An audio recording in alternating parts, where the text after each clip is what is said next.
Kibah Jati.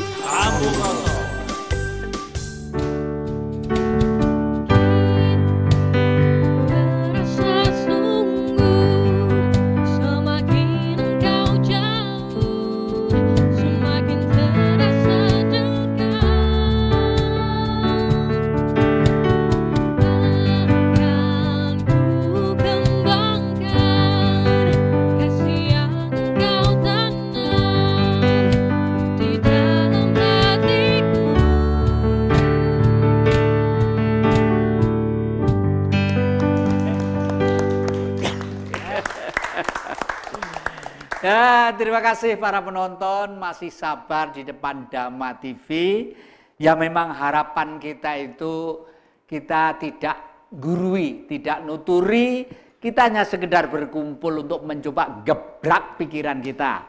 Karena Mas Trimo tadi itu, saya senang memanggil Mas Trimo karena akrab hatinya. Jadi ya orang kita itu kalau sudah akrab itu senang nyeluk julukane gitu loh ya.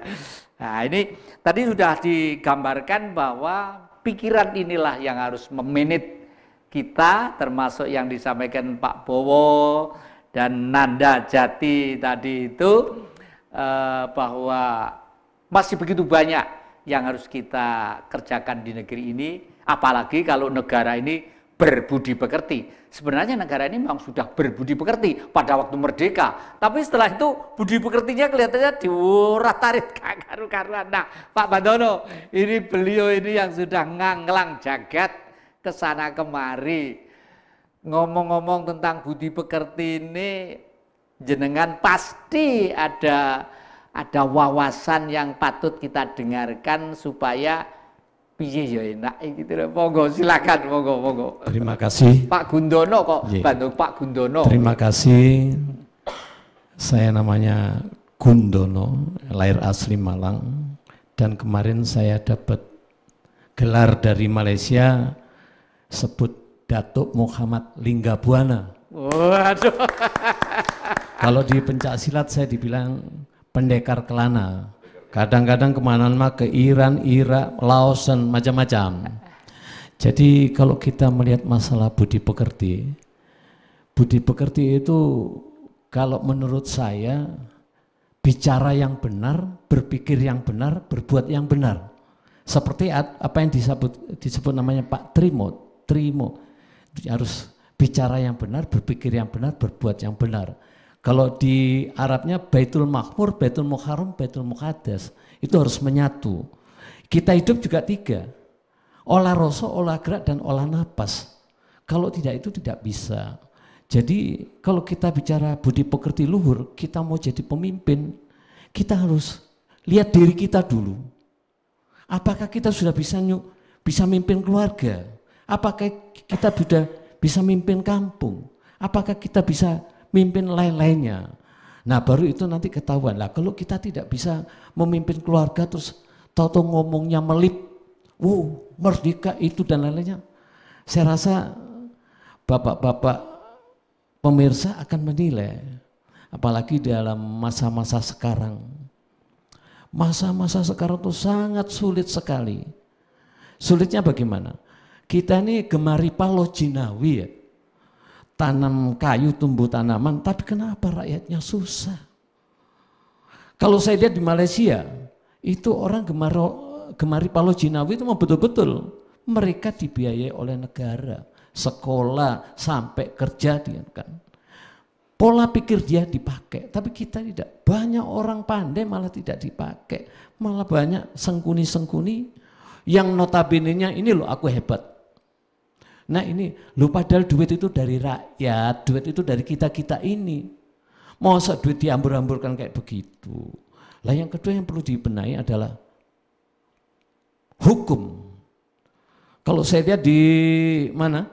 Di dewan-dewan kalau lagi sidang, banyak yang tidur. Loh konsekuensinya apa? Dia harus kita lihat kalau tidur, kalau perlu diganti, di PAW kan. Ya kan, supaya apa? Lu ngerti mimpin negara. Lah selama ini kalau mimpin namanya DPR sebelum ada pemilu, sing teko mek titik, lek 500 sing teko mek 200. Lah sekarang kok wah emosional, harus sekian selesai sampai bermalam-malam. Lho iki lho sing direbuti apa? Nah ini yang saya pikir. Lah kalau di pencak silat itu tadi budi pekerti luar itu tadi bicara yang benar, berpikir yang benar, berbuat yang benar. Terus olah rasa, olah gerak, olah napas. Napase memohon pada Allah, olah rasane ya menganun Allah, olah geraknya ya kita berjalan, bergerak, olah napasnya la ilaha illallah itu.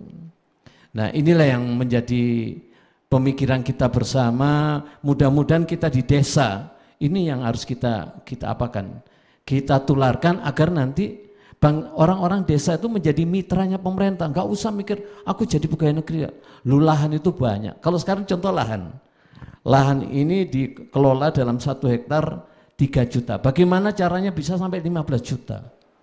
Ada apotek hidup, ada peternakan dan lain-lainnya. Itulah yang bisa saya sampaikan. Mudah-mudahan ini berguna bagi bapak-bapak para hadirin sekalian. Jangan memikirkan bahwa kita mau jadi pegawai negeri, tapi kita pikirkan bagaimana cara mengolah lahan yang ada di negara kita ini. Hukum ditegakkan, yang tidak benar kita sikat. Terima kasih. Iya, terima kasih. Beliau itu kelihatannya meskipun sudah sepuh, tapi semangatnya masih selalu muda. Oleh karena itu kalau Enci tadi dapat gelar tuanku, Datuk. Wah, Datuk tuh kalau di sini semacam yang mulia gitu ya. Jadi ya kayak Ki atau kalau Ki itu terlalu tua ya, Mas gitu loh ya. Anak Mas, Kang Mas gitu loh. Akrab gitu loh. Jadi memang demikian para penonton Damai TV yang kami muliakan. Hidup ini dibuat enak ya enak, dibuat sulit ya sulit. Dikatakan enak itu sebenarnya di seluruh dunia berkali-kali kita ingatkan, jangan minta wong sudah diberi kok minta salah. Nah, sekali lagi, yang muda-muda harus dobrak kesalahan yang tua. Yang tua terlalu minta, ya sudah diberi kok minta bagaimana? Bagaimana tidak? Pengen membuat rumah 100 kali sebesar kerajaannya Ratu Wilhelmina, pasirnya sudah disiapin, batunya disiapin, gampingnya disiapin, kayunya disiapin, besinya disiapin, kacanya tinggal buat. Bumi itu loh diberikan pada kita. Kenapa minta terus? Pikir dong, katanya siapa itu? Mikir dong gitu ya. Inilah hebatnya hidup di Jawa ini tuh. Kalau ditarik tadi itu sudah ditarik ke masalah. Ini kan baru saja pemilihan umum Mas ya. Sudah bareng tentu bapak-bapak banyak duduk di legislatif. Pemerintahnya juga baru, artinya baru ada perubahan.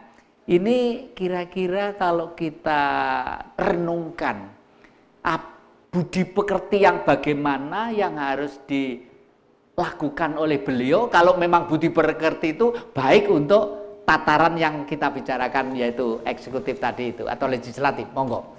Terima kasih. Kalau kita mencubit seseorang, nurani kita akan mengatakan sakit atau tidak.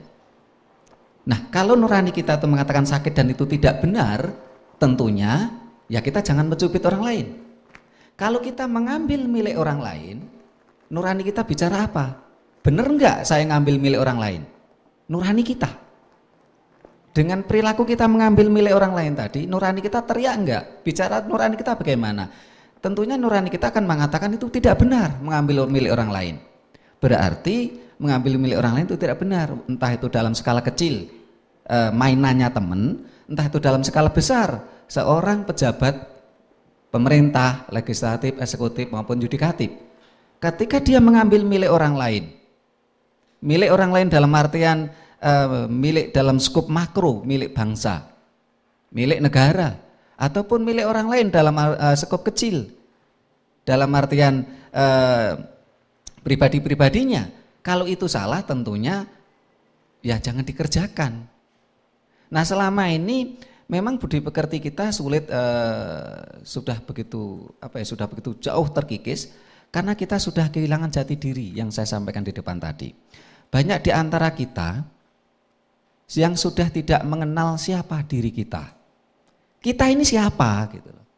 Sebagai contoh saya berikan contoh adalah diri saya sendiri. Sutrimo ini siapa? Sutrimo itu anaknya siapa? Sutrimo itu putune siapa? Cucunya siapa? Sutrimo itu buyutnya siapa?